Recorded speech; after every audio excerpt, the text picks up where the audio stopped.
بسم اللہ الرحمن الرحیم الحمد للہ رب العالمین والصلاة والسلام علی رسولہ الکریم وعلی آلہ وصحبہ اجمعین رب اشرح لی صدری ویسر لی امری واحلل عقدۃ من لسانی یفقہوا قولی اما بعد۔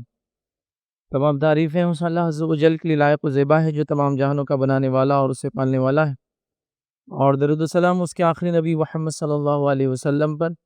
الحمدللہ ہم تمام مرد اور خواتین اس خطبہ جمعہ کے لیے جمع ہوئے ہیں انشاءاللہ عزیز۔ اس مختصر سے وقت میں جس ٹاپک پر پچھلے کئی جمعہ سے ہم باتیں دیکھ رہے تھے یا سیکھ رہے تھے یا سن رہے تھے، اسی کو ہم آگے بڑھائیں گے، اور فرشتوں کے تعلق سے ہی چند باتیں آپ کے سامنے آج رکھنے کی کوشش کروں گا۔ پچھلے جمعہ میں ہم نے فرشتوں کے تعلق سے ان پہ ایمان، فرشتوں کی اہمیت کیا ہے، بڑے فرشتے کون، ان کے کام کیا ہے، فرشتے کس کے لیے نازل ہوتے، وہ چیزیں دیکھی۔ آج کے جمعے کی خطبے میں فرشتے کن لوگوں کے لیے دعا کرتے ہیں وہ چیز دیکھیں گے۔ پچھلے دو خطبات میں نازل کس کے لیے ہوتے، اترتے کس کے لیے، وہ ہم نے دیکھا تھا۔ آج انشاءاللہ عزیز دیکھیں گے کہ دعا کس کے لیے کرتے ہیں، درود کس پر بھیجتے ہیں یاد رکھیں۔ اور یہ بات پچھلے کئی جمعہ میں ہم دیکھ چکے ہیں کہ فرشتے ہر کسی کے لیے نہ نازل ہوتے ہیں، نہ دعا کرتے ہیں، نہ استغفار کرتے ہیں، سوائے ان لوگوں کے جن سے اللہ محبت کرتا ہے، جن کے لیے اللہ چاہتا ہے کہ یہ دعا اور استغفار یا درود کرے۔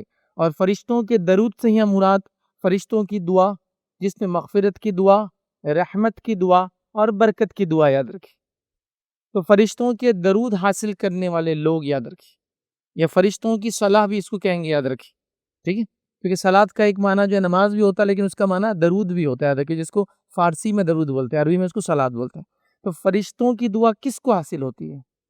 وہ کون لوگ ہیں جو فرشتوں کی دعائیں حاصل کرتے ہیں؟ دیکھیے ایک بات بالکل عام ہے، بہت ساری مرتبہ جب ہم دعائیں کر کر کے تھک جاتے ہیں تو کوئی ہم سے کہتا ہے کہ جاؤ کسی نیک انسان سے دعا کرواؤ، پھر ہم اس نیک انسان کے پاس جاتے ہیں اور کہتے ہیں بھائی ہمارے لیے دعا کیجیے۔ اور یہ بات سنت سے ثابت ہے کہ نیک لوگوں سے آپ دعائیں کروا سکتے ہیں۔ نبی اکرم صلی اللہ علیہ وسلم سے صحابہ نے کروائی، صحابہ نے ایک دوسرے سے بھی دعائیں کروائی، ایک دوسرے کو بھی کہتے تھے دعا کرو، اور صحابہ نے تابعین سے بھی کہا کہ ہمارے لیے دعا کرو۔ کچھ روایتیں ایسی بھی ملتی ہے کہ عمر رضی اللہ عنہ نے ایک بار اویس قرنی رحمۃ اللہ علیہ، یہ صحابی نہیں ہے، لیکن ان سے کہا کہ میرے لیے دعا کرنا ہو۔ تو پتہ چلا دعا کروانا دوسرے سے یہ ثابت ہے، بلکہ ایک روایت میں تو یہ الفاظ ہے، عمر رضی اللہ عنہ شاید عمرے یا حج کے لیے جانے لگے تو اللہ کے رسول صلی اللہ علیہ وسلم نے ان سے کہا کہ اے عمر مجھے دعا میں یاد رکھنا۔ اس سے پتہ چلا ایک افضل شخص کے لیے ایک مفضول شخص دعا کر سکتا ہے۔ نبی اکرم صلی اللہ علیہ وسلم کو کیا ضرورت ہے، لیکن بتانا چاہ رہے امت کو کہ ایک شخص افضل ہے، لیکن وہ اپنے سے نیچے مقام والے سے بھی دعا کروا سکتا ہے۔ بہرحال تو پھر ہم کسی نیک انسان کے پاس جاتے ہیں کہ بھائی دعا کر دیجیے۔ اب بتائیے اللہ کی نورانی مخلوق اگر وہ میرے آپ کے لیے دعا کرنے لگے تو کتنی بڑی بات ہے، اندازہ لگائیے، اور وہ ہے فرشتے، یاد رکھیے۔ تو جب ہم پریشان ہو جاتے ہیں دعاؤں کے معاملے میں تو کسی سے جا کر گزارش کرتے ہیں کہ میں تو دعائیں کر ہی رہا ہوں، آپ بھی دعا کیجئے اللہ کی حضور میرے لیے، ہے نا؟ تو بہرحال یہ کرتے ہیں۔ تو اب ہم بات کر رہے ہیں فرشتوں کی دعا کس کے لیے قبول ہوتی ہے، مطلب وہ اللہ کی نورانی مخلوق، نورانی اس لیے کہہ رہا ہوں کہ فرشتوں کی پیدائش نور سے ہوئی، انسانوں کی پیدائش خاک سے ہوئی، مٹی سے ہوئی، اور جنوں کی پیدائش آنکھ سے ہوئی، ٹھیک ہے؟ تو بہرحال یہ نورانی مخلوق دعا کرتی ہے۔ اب ان کی دعائیں کس کو نہیں چاہیے، چونکہ اللہ کے حکم کے بغیر کسی کے لیے دعا نہیں کرتے، نہ اللہ کے حکم کے بغیر کسی کے لیے دعا کرتے ہیں، دونوں چیزیں اللہ کے حکم کے بغیر نہیں کرتے ہیں۔ اس کے تعلق سے قرآن و سنت کی کئی باتیں ہیں جو پچھلے جمعہ کی خطبات میں رکھ چکا ہوں، تو اب ریپیٹیشن ہم نہیں کریں گے اس کو۔ تو بہرحال یہ مخلوق اللہ کے حکم سے دعا کرتی ہے، اللہ کے حکم سے بد دعا کرتی ہے، اللہ کے حکم سے نازل ہوتی ہے، اللہ کے حکم سے چلی بھی جاتی ہے، اور ان کا چلا جانا زحمت لاتا ہے، چونکہ ان کا آنا رحمت لاتا ہے۔ بہرحال تو آئیے وہ کیا عمل ہیں جن کے کرنے سے فرشتوں کی دعائیں ہم کو حاصل ہوتی ہے، کتنی بڑی بات ہے نا۔ اچھا، جو اعمال انشاءاللہ عزیز میں آج خاص طور سے میں نے چنے ہیں وہ تقریباً نماز سے ریلیٹڈ اعمال ہیں، جس میں فرشتوں کی دعا حاصل ہوتی ہے۔ اگر یہ عمل نماز سے پہلے، نماز کے بعد، نماز میں کریں گے تو فرشتوں کی دعائیں حاصل ہوں گی انشاءاللہ عزیز ہم کو۔ اور نماز ہم پہ فرض ہے، ہم سب پڑھتے بھی ہیں ماشاءاللہ، تو کیوں نہ ان چیزوں کو ذہن میں رکھ کے کرے تاکہ فرشتوں کی دعائیں، ان کے درود، ان کے استغفار اور ان کی رحمت، جو دو رحمت کی استغفار کی دعائیں کریں گے وہ سب مجھے اور آپ کو حاصل ہوں۔ چھوٹے چھوٹے اعمال ہیں، ابھی بھی کوئی مشکل نہیں ہے، اور یہ اعمال میں کچھ بھی اسپیشل نہیں کرنا ہے۔ مطلب ایسا کچھ بھی نہیں کہ جیسا کہ رات میں جو طہارت کے ساتھ سوئے تو فرشتہ نازل ہوتا ہے، تو اس کے لیے محنت ہے نا، وضو کرنا پڑے گا. یہ عمل جو آج رکھوں گا اس کے لیے محنت نہیں ہے، یہ ایکچولی کوئی عمل کے لیے ہم پہلے سے ایک عمل کر رہے ہیں، اس میں اگر یہ سب چیزیں معلوم ہو اور تھوڑا اس میں ایک سٹیپ آگے بڑھ جائے تو مطلب اس کو کہیں گے فائدہ ڈبل ٹرپل چوبل پتہ نہیں کتنا بڑھتا جائے گا، ملٹیپل ٹائم بینیفٹس ہمارے انشاءاللہ عزیز بڑھ جائیں گے. جیسے کہ نماز سب پڑھتے ہیں تو وضو کرتے ہیں، وضو کر کے نماز کا انتظار کرتے ہیں. ہاں آپ اگر آگے جلدی خاص طور سے انتظار کریں گے تو فرشتوں کی دعاؤں میں شامل ہو سکتے ہیں، تو بہرحال ڈبل بینیفٹس ہو جائیں گے. تو اسپیشل ایفرٹس بھی نہیں لگیں گے انشاءاللہ ان اعمال کو جو آج آپ کے سامنے میں رکھوں گا. تو چھوٹے چھوٹے اعمال ہیں، بڑا ثواب یہ ہے کہ فرشتے دعائیں ہمارے لیے کریں گے، رحمت کی، مغفرت کی، اور ساری دعائیں اور فرشتوں کی دعائیں جب حاصل ہوں گی تو ہم انشاءاللہ عزیز کامیاب انسان رہیں گے، چونکہ اللہ کے حکم سے ہی دعا کرتے ہیں اور اللہ کے حکم سے ہی بد دعا کرتے ہیں. کہ چلیے آئیے پہلا عمل جس کے کرنے سے ترتیب وغیرہ سب میری اپنی ہے. پہلا عمل وہ کرنے جس سے کرنے سے فرشتے دعائیں دیتے ہیں ہم کو، ان کا درود ہم کو حاصل ہوتا ہے، ان کا استغفار حاصل ہوتا ہے، ان کی رحمت کی دعائیں حاصل ہوتی. اس میں یہ عمل ہے کہ نماز کے انتظار میں بیٹھنے والوں کو فرشتے دعا کرتے ہیں. اس کے نماز کے انتظار میں بیٹھنے والا انسان، آئیے حدیث کیا میں آپ کے سامنے رکھتا ہوں.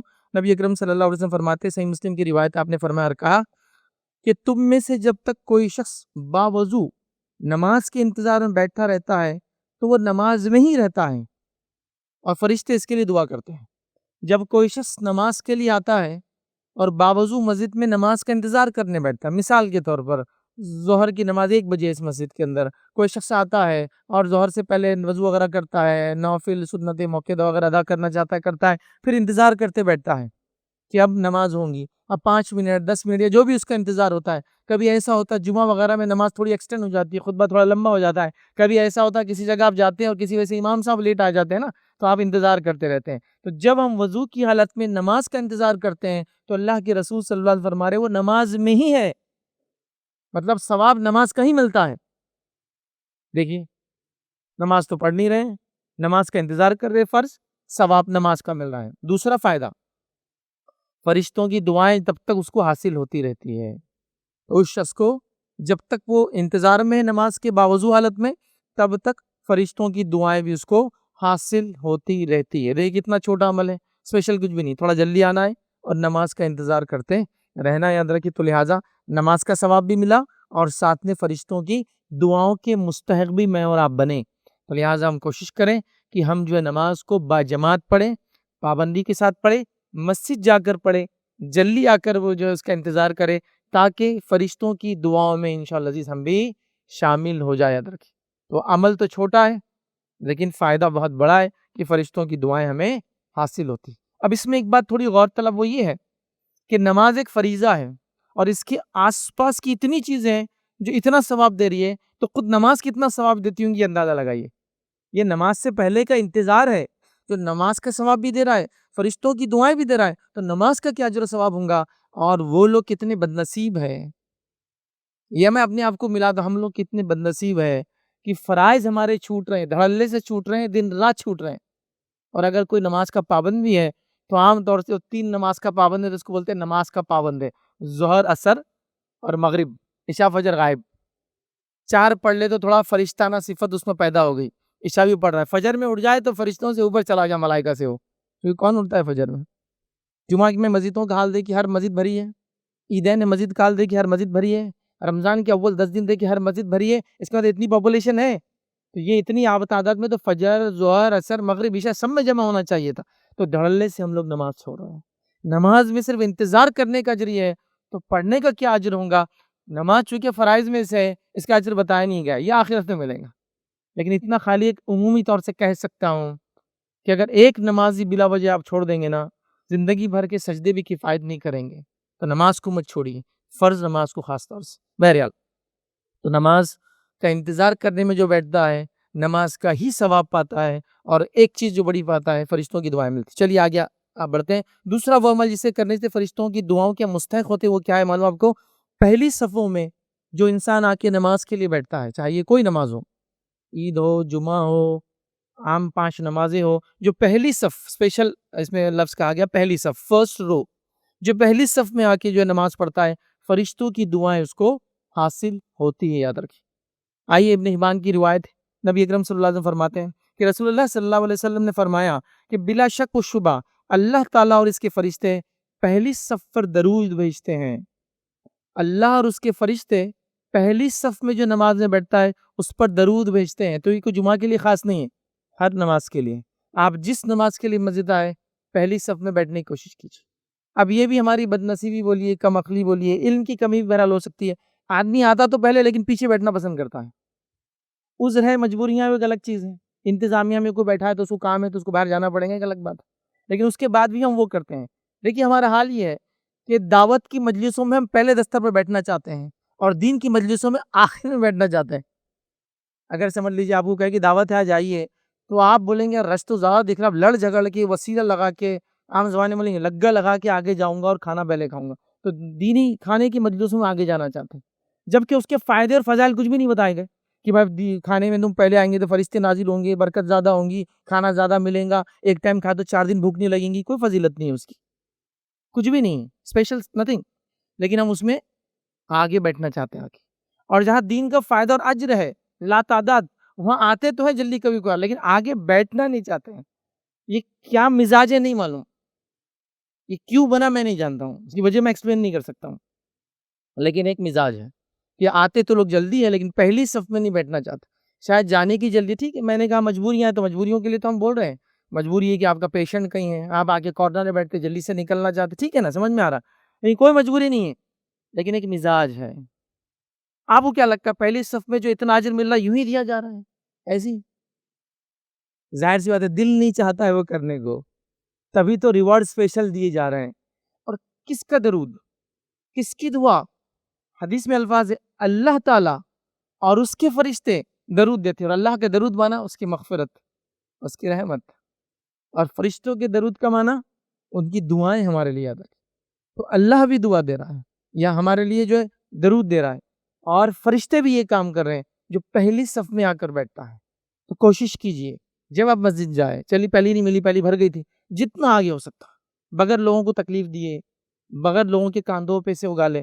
ہاں لیکن اگر آگے کے لوگوں نے خالی جگہ چھوڑی ہے اور پیچھے والا پھر کاندھے اگال کر آتا ہے، پھر اس کو گناہ نہیں ہے، پھر وہ گناہگار نہیں ہوگا. گناہگار کب ہوگا؟ جب وہ خامخواہ لوگوں کو چیر کے، جگہ نہیں بھی ہے تو صف کے بیچ میں ہوتی ہے جگہ، کچھ لوگ آگے وہاں بڑھ جاتے ہیں، وہ جائز نہیں ہوگا. بلکہ اللہ کے رسول نے تو کہا اس کا جمعہ کا ثواب چلا جائے گا. لیکن اگر آپ خالی جگہ آگے چھوڑتے ہیں اور وہ پیچھے سے آتا ہے، حتیٰ کہ آپ نماز بھی پڑھے اور آپ کی نماز کے سامنے سے بھی آئے، وہ گناہگار نہیں ہوگا پھر، کیونکہ وہ پہلی صفوں کو پورا کرنے آ رہا ہے اور آپ نے اس کو مجبور کیا آگے آنے پر کہ پہلے آنے والے لوگ آگے نہیں بیٹھے. پہلی صف خاص طور سے یہ الفاظ ہے، پچھلی پہلی دوسری تیسری کے بھی ہے لیکن یہاں پہلی کے آ رہے ہیں. تو جو پہلی صف میں بیٹھتا ہے اللہ تعالیٰ کی بھی درود حاصل کرتا ہے. نبی اکرم صلی اللہ علیہ وسلم فرما رہے ہیں کہ فرشتوں کا درود بھی وہ شخص حاصل کرتا ہے. تو کوشش کیجئے جس مسجد جائے، جس نماز کے لیے جائے، اور جب بھی جائے سب سے آگے آگے بیٹھنے کی کوشش کیجئے، سب سے پہلے آگے بیٹھنے کی کوشش کی، یاد رکھیں. ٹھیک ہے، تو یہ بات ہم کو سمجھنا چاہیے، یاد رکھیں. چلیے کچھ مسجدوں میں ایسا ہوتا ہے کہ بھائی آگے بڑھ گئے تو نکلنے کو جگہ نہیں ہوتی ہے، لیکن ہماری مسجد میں آگے سے نکلنے کو بھی جگہ ہم رکھتے ہیں. عام نمازوں میں سائڈ سے نکلنے کو بھی جگہ رکھتے ہیں، پھر بھی لوگ پیچھے بیٹھتے ہیں. آ کر پہلے انتظار پیچھے چلتا ہے، پھر لوگ آگے آتے ہیں. تعجب کی بات ہے، کئی ثواب میں سے یہ ثواب ہے، ویسے تو اور کئی ثواب ہے پہلی صف ہو گیا، ابھی وہ مقصد نہیں رکھنا، لیکن ابھی ہمارا صرف فرشتوں سے ریلیٹڈ ہے، اس لیے پہلی صف کے دیگر فضائل نہیں رکھ رہا ہوں، ورنہ لا تعداد فضائل ہے پہلی صف کے. بہرحال تو پہلی صف میں آگے بیٹھیں گے، اللہ اور اس کے فرشتے درود بھیجیں گے آپ پر، یہ فائدہ ہے. اب آئیے، ٹھیک ہے، اسی طرح جو ہے ایک اور روایت کے الفاظ ہے بلا شک و شبہ اللہ تعالیٰ اور اس کے فرشتے اگلی صفوں پر درود بھیجتے، یاد رکھیں اسی معنی میں. اسی کے اندر جو بات آ رہی ہے اگلی صفوں میں، چونکہ اگلی صفوں سے مراد یہ پہلی کے علاوہ ہے، یاد رکھیں یہ سنن نسائی کی روایت ہے. تو اس کے اندر آ رہا ہے اگلی صفوں میں، تو اگلی سے مراد یہ کہ جو پہلے آئیں گا، پھر جو اس کے بعد آئیں گا، جو اس کے بعد آئیں گا، اور جو اس کے بعد آئیں گا. تو کوشش کرنا چاہے پہلے تو پہلی صف میں آئیں، اور پہلی صف میں نہ ہو تو اگلی صفوں میں، مطلب جتنا آگے جگہ مل سکتی اتنے آگے. جیسا میں پہنچا 2 صفیں ہو گئی تھی تو میں تیسری میں آگے بیٹھوں، پیچھے نہیں. چوتھی میں باقی، چوتھی میں فل کروں گا، پھر پیچھے نہیں، پھر 5ویں فل کروں، پیچھے نہیں. سب سے پہلے صفوں کو فل کریں گے، اس کے بعد جیسا جیسا پیچھے ہوتے جائیں گے ویسا ویسا پیچھے جاتے جائیں گے. تو پہلی صف کی فضیلت آ گئی، اور اس کے بعد اگلی صفوں کی فضیلت بھی یہاں ہم کو پتہ چل گئی، یاد رکھیں. آئیے تیسری بات جس کے نتیجے میں فرشتوں کی دعائیں ہم کو حاصل ہوتی ہے وہ کیا ہے، یاد رکھیے. وہ یہ ہے کہ صف میں ایک تو اگلی صف میں آنا، اور صف میں امام کے سیدھے ہاتھ کی طرف کھڑے ہونا. اس کے اسپیشل فضائل ہیں. فرنٹ روز میں آنا نماز کے لیے، اور امام کے رائٹ سائڈ کھڑے ہونا. اس مسجد میں یہ ہوں گا رائٹ سائڈ, ٹھیک ہے, چونکہ امام کا رائٹ, امام جب کھڑا ہو جائیں گا تو رخ بدل جائیں گا اس کا ڈائریکشن. جب وہ قبلے طرف منہ کرتا ہے تو اس کا سیدھا یہ ہے, اس کا الٹا یہ ہے. تو جو شخص نماز کے لیے آتا ہے اور امام کے سیدھے طرف پہلے رو کو فل کرتا ہے, مطلب اس میں ادب بھی ہے کہ آپ کو پہلی صف فل کرنا ہے تو پہلے سیدھے طرف فل ہونا, پھر الٹے طرف ہونا. لیکن اب لوگوں کی مجبوری ہے کہ ہم شارٹ کٹ بھی نہیں, شارٹیسٹ کٹ دیکھنا چاہتے ہیں. چونکہ اگر وہاں سے یہاں تک آؤں گا تو 20 قدم زیادہ ہو رہے ہیں, وہاں سے یہاں آؤں گا تو 5 قدم میں پہنچ جا رہا ہوں, تو 15 قدم زیادہ, انرجی زیادہ, کیلوریز جلتی ہے, اس میں پرابلمز ہوتے ہیں. تو پہلے ہم یہ فل کریں گے, پھر ہم یہ فل کریں گے, چونکہ راستہ لیفٹ سے شروع ہو رہا ہے نا مسجد میں, رائٹ میں آنا چاہیے پہلے, اور رائٹ کا اگلا پہلے پورا کرنا ہے. اس کا مطلب یہ نہیں کہ پوری آدھی فرسٹ رائٹ ہینڈ سے مسجد فل ہو جائیں گے, نہیں, وہ بات بھی ایکسپلین کرتا ہوں. پہلے حدیث رکھ دیتا ہوں آپ کے سامنے. نبی اکرم صلی اللہ علیہ وسلم فرماتے ہیں, ابو داؤد کی روایت, بلا شک اور شبہ اللہ تعالیٰ اور اس کے فرشتے صفوں کی دائیں جانب والوں پر درود بھیجتے ہیں. امام کے رائٹ ہینڈ سائڈ کر رہے کہ نماز پڑھنے والوں پر درود بھیجتے ہیں. تو اس کا کیا معنی, صرف رائٹ ہینڈ سائڈ پورا فل کر دے, پہلی کا رائٹ, سیکنڈ کا رائٹ, تھرڈ کا رائٹ, نہیں. اس لیے کہ پہلی سب سے افضل ہوئی, اس میں امام کا رائٹ سائڈ سب سے افضل ہوا. میں لیفٹ اس لیے بتا رہا ہوں کہ یہاں امام کا رائٹ یہ ہوتا ہے. تو پہلا جو پہلی صف کا سب سے افضل پارٹ ہے امام کا رائٹ سائڈ, پھر اس کا لیفٹ سائڈ. پھر دوسری صف کا سب سے افضل پارٹ ہے اس کا رائٹ سائڈ, پھر اس کا لیفٹ سائڈ. اب کوئی کہے کہ پہلی صف کا رائٹ فل ہوگا تو میں سیکنڈ کا کیا رائٹ فل کروں, نہیں, کیونکہ سیکنڈ کے رائٹ سے فرسٹ کا لیفٹ افضل ہے. کیونکہ پہلی صف افضل ہے نا, پہلی صف میں اس کا رائٹ سائڈ افضل ہے, پھر اس کا لیفٹ ہے. دوسری صف میں اس کا رائٹ ہے, پھر اس کا لیفٹ ہے. لیکن لیفٹ جو سیکنڈ رو ہے, دوسری جو صف ہے, وہ پہلی صف سے کبھی بھی افضل نہیں ہے, چاہے اس کے رائٹ میں کھڑو چاہے لیفٹ میں, تو یہ افضل ہے. تو پہلے پہلی صف فل کرنا چاہیے, جس میں لوگ آتے پہلے رائٹ تلاش کریں. جیسے آپ کو اگر مل جائے کہ بھائی اے سی ٹرین ہے اور سیٹ فری مل رہی, تو سب سے اچھی جگہ پہلے بھاگتے ڈھونڈیں گے. تو ویسے سب سے اچھا مقام یہ ہے کہ آتے ہی سب سے رائٹ ہینڈ کے سائڈ سب سے آگے بیٹھنے کی کوشش کرنا چاہیے. اور اگر پہلی صف فل ہو رہی ہے تو پہلے اس کا رائٹ, پھر اس کا لیفٹ. پھر سیکنڈ میں آپ پہنچے تو پہلے اس کے رائٹ میں بیٹھنے کی کوشش, وہ فل ہے تو پھر اس کا لیفٹ. پھر تھرڈ میں پہنچے تو اس کا رائٹ, پھر اس کا لیفٹ, پھر اس کے بعد اور اس کے بعد اور اس کے بعد. تو فرشتوں کی دعائیں ان لوگوں کو حاصل ہے جو صفوں کے اندر آتے ہیں اور امام کے رائٹ سائڈ بیٹھتے ہیں. یاد رکھیں, وہ ان کا بھی رائٹ سائڈ ہوتا ہے, جو آپ ادھر دیکھتے ہوئیں گے آپ کا رائٹ سائڈ بھی یہی رہے گا. تو رائٹ سائڈ میں بیٹھتے ہیں. تو یہ اس کی فضیلت یہ ہے کہ فرشتے ان لوگوں کے لیے دعائیں کرتے ہیں. کتنی بڑی بات ہے, دیکھیے, کرنا کچھ نہیں ہے, تھوڑا سا مینجمنٹ. نماز کو تو آئے رہے, بیٹھ بھی رہے, بس تھوڑا سا ایڈجسٹمنٹ کر کے سوچ سمجھ کے بیٹھنا ہے تاکہ مجھے اجر و ثواب ملے, ٹھیک ہے, اور میں اس کا بینیفٹ اور فائدہ اٹھا لوں. یہ بہت بڑی بات ہے, یاد رکھیں, یہ بہت بڑی بات ہے, اس کو سمجھنے کی ضرورت ہے, یاد رکھیں. اور کچھ بھی نہیں کرنا ہے, ایسے میں نے شروع میں کہا, ان کاموں کے لیے کچھ بھی نہیں کرنا ہے. خواتین بھی اندر بیٹھی ہے, وہ بھی چیزوں کو سن رہی ہے. خواتین کے اندر ایک عجیب مزاج ہے, وہ پہلی بار جمعہ کو جب جس مسجد میں آتی جہاں بیٹھتی ہے, دوسرے بار آتی ہے تو وہیں بیٹھتی ہو, چاہے اگلی پوری صفیں خالی رہے. نہیں, ہم یہیں بیٹھتے ہر بار, بلکہ آ کے دوسروں کو اٹھاتے ہو, اٹھو یہاں سے, کتنے جمعہ سے ہمارے یہیں بیٹھتے, چلو آگے جاؤ آپ, اور خود پیچھے بیٹھ رہی ہیں. سبحان اللہ, یہ اجر, یہ ثواب. ویسے ہی عورتیں مسجد میں نماز کو نہیں آ رہی تو یہ صفوں والے ثواب سے تو محروم ہی رہیں گی نا. بٹ نیچرل ہے, یہ جو فضیلتیں بتائی جا رہی ہے, یہ صفوں کی بتائی جا رہی ہے, جماعت کی بتائی جا رہی ہے, مسجد میں آنے کی بتائی جا رہی ہے, تو آلریڈی محروم ہے. ایک جمعہ آ رہے ہیں, اس کو محروم کر دے رہے ہیں, اس میں بھی اپنے ڈھنگ سے بیٹھ رہے ہیں, اپنی منمانی کر رہے ہیں. ہم تیسرے روم میں بیٹھتے ہیں مسجد کے, تیسرے میں بیٹھ رہے ہیں, حالانکہ 2 خالی ہے. بھائی آج جلدی آ گیا آپ, نہیں, ہمارا کیا ہے, وہ عادت ہے ہم کو, ہم تیسرے روم میں بیٹھتے ہیں اس مسجد کے. پہلے میں بیٹھیے, اس کی پہلی صف میں بیٹھی, پہلی فلور کی دوسری میں بیٹھی, پھر اس کی تیسری میں بیٹھی, پھر اس کی چوتھی میں بیٹھی, پھر اس کی 5ویں میں بیٹھی. یہ طریقہ ہے اس کا. پھر پہلا روم فل ہو گیا, پھر سیکنڈ روم میں جائیے, پھر سیکنڈ فل ہو گیا, پھر تھرڈ میں جائیے. یہ نہیں کہ ہم یہاں بیٹھتے تو ہم بیٹھیں گے, چونکہ خیر بہرحال علم کی کمی ہے, اس سے ساری چیزیں ہوتی ہیں. اللہ رحم کرے, ہمیں علم حاصل کرنے کی توفیق عطا فرمائے. بہرحال تو اب آ گیا, اگلی صفحے آ گئی, اور اس میں رائٹ ہینڈ سائڈ کی فضیلت بھی ہم نے دیکھ لیا. آئیے اسی طرح جو ہے ایک اور فضیلت یاد رکھیے, جو آج چوتھی بات ہم دیکھیں گے, وہ یہ ہے, فرشتے جس کے لیے دعا کرتے وہ یہ ہے کہ صفوں کو ملانے والوں سے پر فرشتے دعا کرتے ہیں. صفوں کو ملا کر کھڑے رہنے والوں کے لیے, مطلب جب نماز کے لیے ایک انسان کھڑے ہو تو مل کر کھڑے ہو, اس کے لیے, ایسے شخص کے لیے فرشتے دعائیں کرتے ہیں. آئیے حدیث سن لیتے, پہلے اس کے بعد اس کی تفصیلات دیکھتے ہیں. یہ جو مسند احمد کی روایت ہے, نبی اکرم صلی اللہ علیہ وسلم فرماتے اور کہتے ہیں, بلا شک اور شبہ اللہ عز و جل اور اس کے فرشتے علیہ السلام صفوں کو ملانے والوں پر درود بھیجتے ہیں. اللہ تعالیٰ اور اس کے فرشتے صفوں کو ملانے والوں پر درود بھیجتے ہیں. صفوں کو ملانا اس میں کسی مسلک کا اختلاف نہیں ہے کہ صف میں جب کھڑے ہو تو مل کر کھڑے ہو، قدم سے قدم لگے، کاندھے سے کاندھا لگے، اس میں کوئی دو رائے کسی مسلک کی نہیں ہوتی ہے، کسی جماعت کی نہیں ہے۔ یہ ہماری جہالت اور کم علمی کا نتیجہ ہے۔ ہر آدمی دوسرے سے دور کھڑا ہونا چاہتا ہے نماز کے اندر۔ یہ حدیث میں الفاظ ہے، اس کے لیے ضروری ہے کہ وہ ایسا کرے، اس لیے کہ اس کی دعائیں، اور کیوں ضروری ہے دوسری روایت بھی انشاءاللہ رکھتا ہوں۔ تو جب ہم نماز میں ہم آئے سب سے پہلے پہلی صف میں، اس کے رائٹ سائڈ کھڑے ہونے کی کوشش کریں، پھر لیفٹ۔ جب جماعت کھڑے ہو تو جب ہم کھڑے ہوں گے تو ظاہر سی بات ہے ابھی بیٹھتے ہیں تو تھوڑا سا جگہ ہوتی ہے کہ آپ مل کر کھڑے ہو۔ مل کر کھڑے ہونے سے مراد قدم سے قدم اور کاندھے سے کاندھا ملنا چاہیے۔ وہ لوگ بھی غلط کرتے ہیں جو قدم سے قدم ملاتے ہیں اور کاندھے سے کاندھا نہیں ملتے ہیں، وی بنا دیتے ہیں نیچے سے شیپ، مطلب اے شیپ میں کھڑے ہو گئے، پیر اتنے دور کہ دوسرا آدمی اب کھڑے ہی نہیں ہو سکتا آپ کے بازو۔ اب کیسا کھڑوں گا وہ آپ سے، کاندھا کیسے ملائیں گے بتائیے؟ اگر میں ایسا کھڑے رہوں گا تو میرا بازو والا تو یہ پیر سے ملائیں گا تو وہ 1 فٹ تو ویسے ہی دور ہو گیا۔ تو ظاہر سی بات ہے وہ اے شیپ میں تو کھڑے نہیں سکتا، ٹھیک، اس کو کھڑے رہنا پڑیں گا ایچ شیپ میں، جو انگلش کا الفابیٹ ہوتا ہے، سیدھا بالکل دونوں طرف سے۔ جب وہ ایسا کھڑا ہوں گا تو کاندھا بھی اور پیر، مطلب اتنے ہی پیر پھیلائیں گا جتنے اس کے کاندھے ہوں گے۔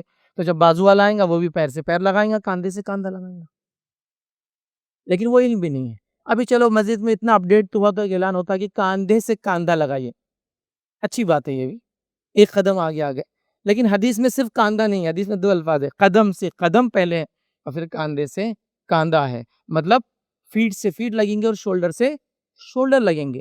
اب ایک سوال آتا ہے کہ جب پیر لگیں گے تو سب کے پیر کے سائز الگ ہوتے ہیں، تو کیا ایک دوسرے کے سامنے الائن کریں گے تو ٹخنے سے ٹخنا سامنے آنا چاہیے، لگنا نہیں ہے۔ حدیث میں کچھ لوگ لگانے کی کوشش کرتے، لگانے کے لفظ نہیں، کیونکہ ٹخنا لگائیں گے تو پیر ٹیڑھے ہو جائیں گے پھر آپ کے، کیونکہ ظاہر سے ٹخنا اندر ہوتا ہے، پیچھے کے حصے میں ہوتا ہے پیر کے، ہے نا، ہاتھ کے مقابلے میں پیر سامنے چوڑا ہوتا ہے اور پیچھے چھوٹا ہوتا ہے۔ تو الائنمنٹ کرنے کے لیے ٹخنے کے سامنے ٹخنا آنا، ٹچ ہونا ضروری نہیں، سامنے آنا۔ تو میرا یہ پیر ہے ٹخنا ہے، اس کا ٹخنا ایسا آنا۔ اب آگے کا سائز آگے پیچھے ہو سکتا ہے پیر کا، تو یہ بھی آگے حدیث میں وضاحت، ٹخنے سے ٹخنا الائن کریں گے تو صف سیدھی ہو گئی۔ اس کے بعد قدم سے قدم، کاندھے سے کاندھا لگانے کی کوشش کریں گے۔ اب کوئی بہت چھوٹا ہے تو ظاہر سی بات ہے وہ بچہ کھڑا ہے تو کاندھا نہیں لگیں گا، کسی کی ہائٹ کم ہے تو میرے کاندھے سے نہیں، میرے آگے بائسپس جو ہے اس سے لگ جائیں گا، کوئی کاندھے سے لگیں، کوئی میرے کاندھے سے اوپر بھی جا سکتا ہے، بٹ میننگ یہ کہ جگہ خالی نہیں ہونا چاہیے، اس کا سینس ہے۔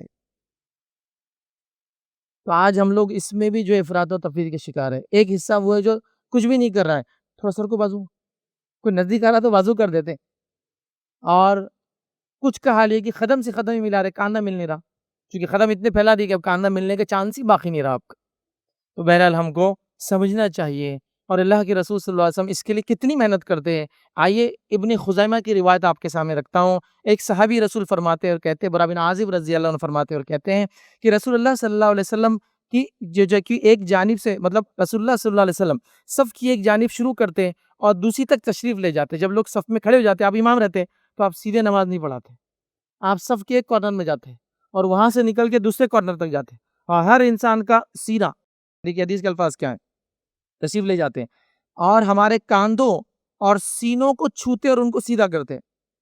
کاندھوں اور سینوں کو چھوتے مطلب چسٹ بھی آگے نکلنا ہی چاہیے نماز میں۔ اللہ کے رسول نے اس کو بھی ناپسند کیا۔ ایک صحابی تھے جو کھڑے تھے، سینہ نکال کے، آپ نے کہا سینے کو اندر کرو، امت میں اختلاف چاہتے ہو، تو انہوں نے سینہ اندر کر لیا۔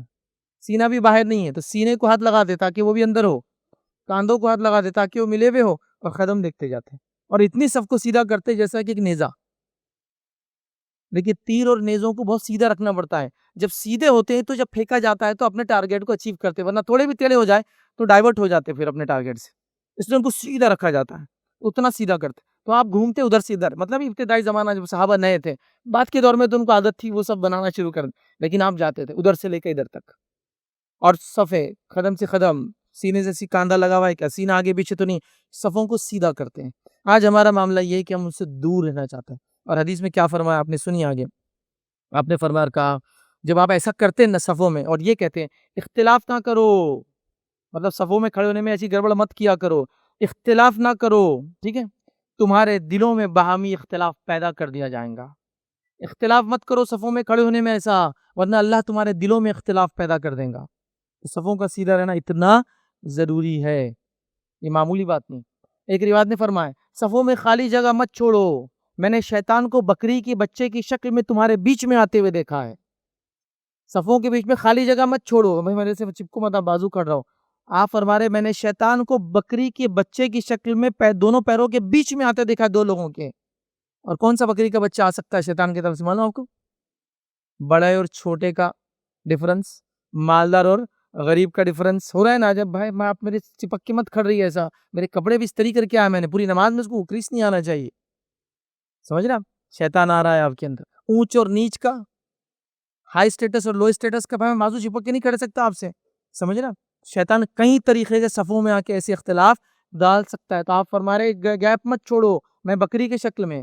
اب لوگوں کو کیا ہوتا ہے، ان کو جب قرآن و سنت بتایا تو وہ منطق لڑاتے ہیں. ایسا نہیں کرنا چاہیے، لیکن اب جہالت کے نتیجے میں ہوتا ہے. منطق کیا لڑاتے ہیں؟ جب دو پیر کھولتے بیچ میں بھی تو آ سکتا ہے اس کے. مطلب لاجک دیکھیے، سلام ایسی لاجک پر جہاں نہیں ہونا ہوا لگایا جا رہا ہے. بھائی دنیا میں لگا، بزنس میں لگا ایسا لاجک، بزنس مال کیسا بکنا ہو کیسا، دین میں لگا رہا ہے لاجک. یہ غائب کی بات ہے کہ وہ ایک انسان کے دو پیروں کے بیچ میں نہیں آتا ہے، لیکن دو انسانوں کے پیر نہ لگے تو آتا ہے. یہ غائب کی بات ہے. یہ میں نہیں جانتا ہوں کیسے آتا ہے. شکل بتا گی بکری کی بچے کی شکل میں، اور شیطان جہاں بھی آتا ہے فتنے کے علاوہ کچھ نہیں بچا سکتا. یہ بات تو طے ہے، یہ بات طے ہو گئی. ٹھیک، لیکن انہی منطق لڑانے والوں کو اگر میں جواب دوں اپنی منطقی دماغ کے اعتبار سے، تو جس شیطان نے آدم کے سامنے سجدہ نہیں کیا وہ اس کی شرمگاہ کے نیچے نہیں جائیں گا. جس شیطان نے آدم کے سامنے سر نہیں جھکا، اس کو حکم ہوا تھا، وہ اس کی شرمگاہ کے نیچے نہیں جائیں گا. چھوٹا محسوس کریں گا پھر وہ. سمجھ رہے آپ؟ خیر وہ منطقی باتیں چھوڑ دیں میری اس منطق کو، لیکن اصل چیز یہ ہے کہ ہمارے نبی نے فرما دیا اس قلموں کی بات کہ وہ جب دو لوگ نہیں ملتے ہیں تو شیطان آ جاتا ہے. اب بہت سارے لوگ جب صفے بناتے ہیں، بھائی یہ صفے ملانا اتنا کیا ضروری ہے، اب اتنا کمپلسری کوئی چپک جاتے ہیں. یہ چپکنے کے چکر میں یہ ہوتا، میرے کو پسند نہیں آتا کوئی چپکے، میرے کو بے چینی ہوتی کنٹینیوسلی اگر کوئی میرے پیر سے پیر لگائے تو، فلاں کرے تو، یہ کرے تو. بڑی عجیب و غریب چیزیں ہم نے ایجاد کر لی چونکہ ہم کو اس کی عادت نہیں رہی ایسا کرنے کی.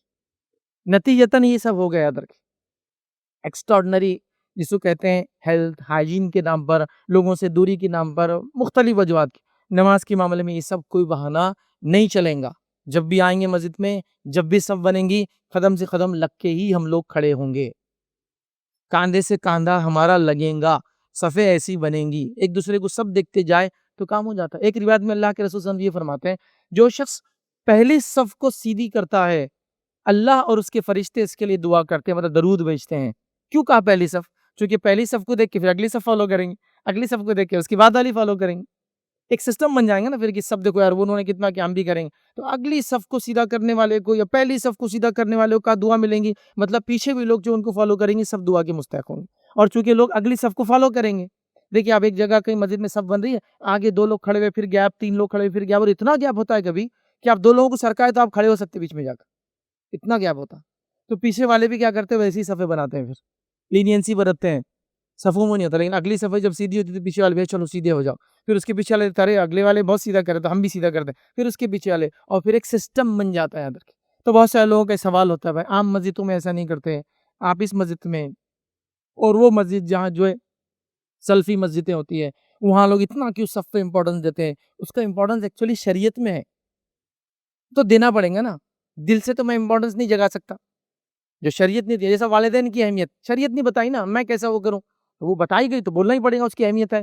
منمانی اگر میں کوئی فضیلت بتاؤں تو پھر آپ مجھے پکڑے کہ بھائی یہ تو منمانی ہے کہ تو نے ماموں کی فضیلت بتا دی، چچا کی بتا دی، پھوپھا کی بتا دی، خالہ کی، یہ خالو کی، خالہ کی تو ہے، یہ کہاں سے آئی؟ تو یہ تو ہے نہیں، میں نے رشتہ داروں کی فضیلت ہے. تو بھائی ویسا بولو، اب عام بات ہے، آپ اسپیسیفک کیسے کریں؟ لیکن جب والدین کا لفظ ہے کہ ماں کے قدموں کے نیچے جنت ہے، باپ جنت کا بیچ کا دروازہ ہے، تو یہ تو مجھے بولنا ہی پڑیں گی، اہمیت دینا ہی پڑیں گی، سب کچھ کرنا ہی پڑے گا.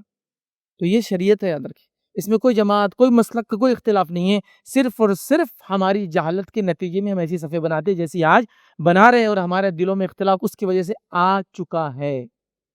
کیا فرمایا اللہ کے رسول نے کہ صفوں کو سیدھا کرو ورنہ تمہارے دلوں میں اختلاف آ جائیں گے، اور آ چکا ہے. دل ٹیڑے ہو چکے ہیں، اختلاف آ چکا ہے ہمارے. تو اب ہمیں صف جب بھی بنانا ہے، یہ الگ بات ہے آپ صف بنانے کے لیے کسی سے قریب ہو، وہ ناراض ہو اور پسند نہ کرے تو ٹھیک ہے، پھر کیا کریں گے؟ پھر تو آپ کو ہٹ جانا پڑے گا. لیکن بزید ہے لوگ، عجیب و غریب معاملہ ہے لوگوں کا، اور لوگ سمجھنے کے لیے اس چیز کو تیار نہیں. ایک مرتبہ ایک مسجد میں جانا ہوا، ایک عادت ہے میں بھی کھڑا ہوتا ہوں کسی کے ساتھ تو پہلی بار تو قدم سے قدم لگا دیتے ہیں، پھر وہ صاحب ہٹنا چاہے تو ہٹ جائے، ان کا مسئلہ ہے. پھر کیونکہ لوگ ناپسند کرتے ہیں، ہمارے پاس علم نہیں ہونے کی وجہ سے جہالت. تو وہ صاحب ہٹ گئے. ہٹنے کے بعد نماز ختم ہوتے ہی انہوں نے تیز آواز میں بات کی. اب تیز آواز میں جب مسجد میں کوئی بات کریں گے سب سنتے ہیں، ٹھیک ہے، ہمارے مسلک میں یہ طریقہ نہیں نماز میں کھڑے رہنے کا. اب بہرحال جس مسجد میں وہ تھے میں بھی جہاں تھا، ہماری زندگی اس مسجد میں گزری ہے، تو اب لوگ تو سمجھ گئے کہ یار بیچارہ پھنس گیا یہ آدمی. میں نے کہا ٹھیک ہے باہر ملاقات کرتے ہیں، مسجد ہے نا. پھر جب مسجد سے باہر نکلے تو دارالفتہ تھا بازو میں نے کہا آئیے بیٹھیں گے مفتی صاحب اندر. میں نے کہا مفتی صاحب انہوں نے کہا کہ ہمارے مسلک میں صف قدم سے قدم ملانا نہیں ہے، تو تھوڑا اگر آپ کچھ روشنی ڈالے. تو بہرحال وہ مفتی صاحب نے خوب ان کو لتاڑا، خوب لپیٹا ان کو اور کہا کہ تمہاری جہالت کی وجہ سے مسلک اور جماعتیں بدنام ہوتی ہیں. کہاں سے لائے تم نے، کہاں پڑھے تم نے؟ تو کہا میں نے کبھی پڑھا نہیں، لیکن ہم جو مسجد میں پڑھتے وہاں نہیں کرتے. ٹھیک ہے نہیں کرتے، لیکن اس کا مطلب یہ تھوڑی ہے کہ عمل ثابت نہیں. جو آپ نے کہا ہمارے مسلک میں نہیں ہے، تو اس کا تعلق کسی مسلک سے اور جماعت سے نہیں ہے، اس کا تعلق سنت سے ہے، اس کا تعلق نماز کی اصلاح اور درستگی سے ہے. نبی اکرم صلی اللہ علیہ وسلم جب اٹھتے نماز کے لیے اور جب امامت کے لیے کھڑے ہوتے تو کہتے کہ صفوں کو درست کرو، صفوں کو سیدھا کرو. اعلان ہوتا ہے ہمارے بازی مسجد میں امام صاحب تھوڑا پڑھتے ہیں تو کچھ لوگ پوچھتے پہلے کیا بولتے ہیں نماز کھڑے رہتے، وہ یہ بولتے کہ صفوں کو سیدھا کرو، اگلی صفوں کو بھرو، خالی جگہ مت چھوڑو، ہے نا. آپ عرب میں بھی جائیں گے، حرم میں بھی جائیں گے، استووا، صفوں کو درست کرو اعلان کرتے. واعتدلوا، اعتدال کے ساتھ صفوں کو بھرو. مطلب یہ ایسا نہیں کہ ایک ہی طرف پورا بھر دیا، اعتدال کے ساتھ دونوں طرف بڑھتے رہو. تو یہ اعلان کرتے ہیں تاکہ صفیں درست ہو. اب ہمارے پاس لوگ بول رہے ہیں یہ کیا نہ اعلان ہے، یہ نبی اکرم صلی اللہ علیہ وسلم اعلان کیا کرتے تھے. جب نماز سے پہلے نبی کو اعلان کر رہا تو کیا معمولی چیز ہو سکتی ہو، اس کی کوئی اہمیت نہیں رہیں گی کہ صفوں کو درست کرو. آپ گھوم گھوم کے صفوں کو سیدھا کر رہے ہیں، لوگوں کے سینے کاندھوں کو ٹچ کر رہے ہیں، قدم سے قدم ملنے دیکھ رہے ہیں، پھر آ کے نماز کھڑی کر رہے ہیں. اللہ اکبر. بلکہ ایک روایت میں فرمایا نماز میں صفوں کو پیچھے آگے پیچھے مت کیا کرو، گیپس مت چھوڑا کرو. جیسا میں آگے دیکھتا ہوں، یہ آپ کا معجزہ تھا، ویسے میں تم کو پیچھے بھی دیکھتا ہوں. مطلب میرے نماز میں کھڑے ہونے کے بعد تم اگر گڑبڑ کر رہے ہو تو یہ یاد رکھ لو یہ اللہ کے رسول صلی اللہ علیہ وسلم کا معجزہ تھا کہ آپ جیسے آگے دیکھتے تھے ویسے آپ کو پیچھے بھی دکھتا تھا. کہیں آپ کے معجزات میں سے یہ بھی ایک معجزہ ہے. سمجھ رہے ہو؟ تو اتنا احتیاط کیا کہ میں دیکھ رہا ہوں تم کو نماز میں بھی. سبحان اللہ. اور ہم لوگ بالکل احتیاط نہیں کرے. تو بہرحال اس معاملے میں ہم کو بڑی احتیاط کرنے کی ضرورت ہے. یہ چند وہ اعمال تھے، غالباً ہم نے شاید 4 یا 5 اعمال بہرحال آج دیکھے، 4 اعمال بہرحال جس کی وجہ سے فرشتوں کی دعاؤں کے مستحق ہوتے ہیں. عمل تو بہت چھوٹے تھے لیکن اہمیت کے حامل تھے، تو میں نے ایکسپلینیشن دینا یہاں ضروری سمجھا تاکہ اب ایک عمل بھی ہو جائے، سنت پہ بھی عمل ہو، فرشتوں کی دعائیں بھی حاصل ہو، اور ظاہر سی بات ہے نماز کی درستگی میں بھی تمام شامل ہے. اگلے جمعہ انشاءاللہ عزیز اللہ نے وقت دیا تو ہم انشاءاللہ عزیز اور ایسے چند اعمال دیکھیں گے جس سے فرشتوں کی دعاؤں کے انشاءاللہ عزیز ہم مستحق ہوں گے. اسی پہ اپنی بات کو میں ختم کروں گا. اللہ رب العزت دعا ہے کہ اللہ سبحانہ تعالی ہم تمام کو کتاب و سنت کے مطابق ہر عمل کرنے کی توفیق عطا فرمائے. اللہ رب العزت ہم تمام کو جو ہے کتاب و سنت کا سمجھنا اور اس پہ عمل کرنا ہمارے لیے آسان کرے. اللہ رب العزت ہمارے دلوں کو جو ہے ملا دے. اللہ رب العزت ہر قسم کے اختلاف کو ہم سے دور کرے. اللہ رب العزت ہمیں ہر چھوٹی بڑی نیکی کرنے کا حریص بنائے جب تک ہمیں زندہ رکھے، ایمان و اسلام پر زندہ رکھے، خاتمہ ایمان پر ہو. وآخر دعوانا ان الحمدللہ رب العالمین. سبحان ربک رب العزت عما یصفون وسلام علی المرسلین والحمدللہ رب العالمین.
السلام علیکم. آپ بھی ہمارے اس کام میں تعاون کریں اپنی زکات و صدقات کے ذریعے. ڈونیشن ڈیٹیلز کے لیے ڈونیٹ پر کلک کریں. اگر آپ کو ہمارے ویڈیوز پسند آئے ہیں تو اسے شیئر کریں اور ثواب کے حقدار بنیں. روزانہ ہمارے ویڈیوز کو پانے کے لیے ہمارے یوٹیوب چینل کو سبسکرائب کریں اور بیل آئکن دبائیں. ہم سے دیگر سوشل میڈیا پر جڑنے کے لیے ویڈیو میں دیے گئے آئی ڈی کو سرچ کریں. جزاک اللہ.